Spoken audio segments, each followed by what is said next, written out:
Police issued tickets totaling more than $10,000 to 7 people at house party north of Montreal.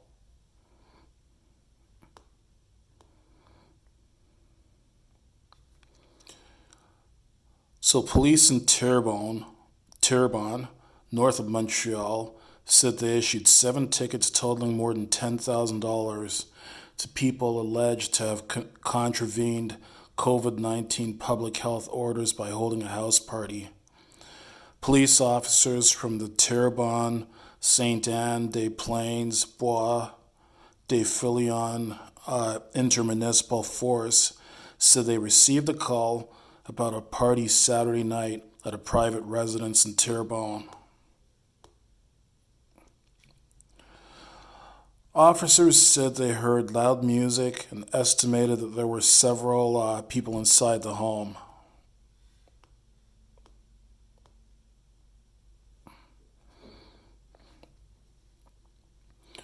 When the homeowners refused to cooperate with officers, police said they obtained a warrant to enter the home and identify the people alleged to have breached public health orders, barring public gatherings during the current pandemic.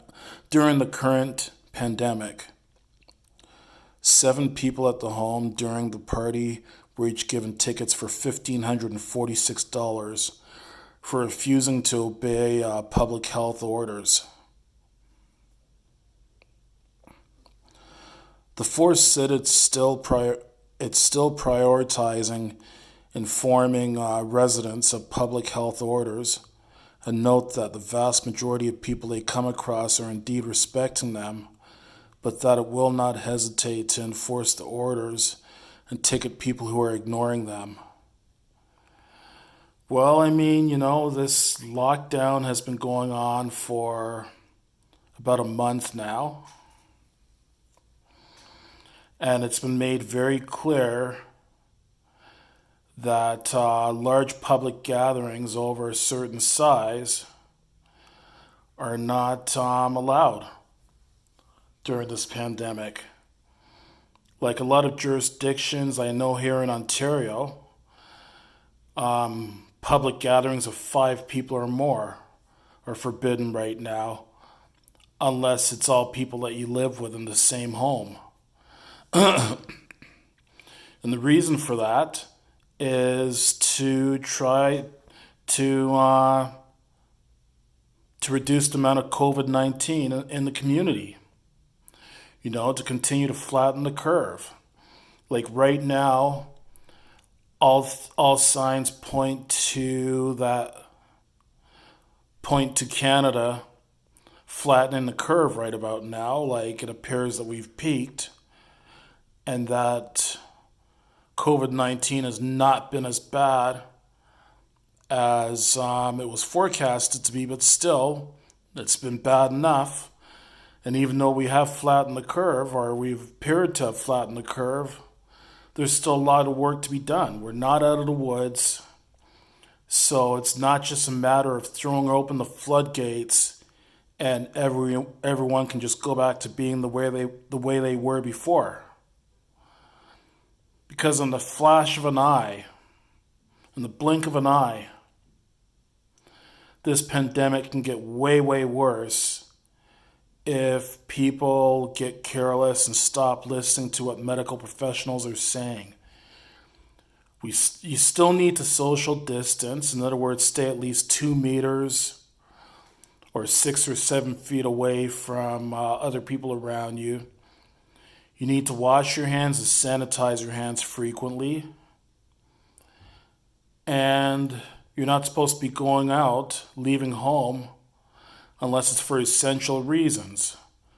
Like you work in an essential workplace, going grocery shopping, going to medical appointments, going out to buy medication and medical supplies, things like that. So there's still work to be done. We're not out of the woods. And if people don't follow, don't do as they're told, they're going to get penalized. And you've got to figure as well, too, Like these tickets, part of the reason why they're issuing these tickets, they want people to listen to the advice of the medical professionals to reduce the amount of COVID 19 in society, in the community. But at the same time, you've got to figure lots of governments have been spending a lot more money than they normally do. Like the Canadian government has spent at least $82 billion trying to stimulate the economy, such as giving out giving out emergency assistance to people and businesses that are in need of it. $82 billion, that's a lot of money for the Canadian government to spend. So you got to figure that they are going to try to recoup these losses, these expenditures, in various ways. And one of the ways that they're going to try recouping some of their losses through anyways is by finding people that are not following the emergency health orders. So you know what? It's just in your best interests to follow the advice of what the medical professionals are saying. It's in your best interest and the best interest of your community.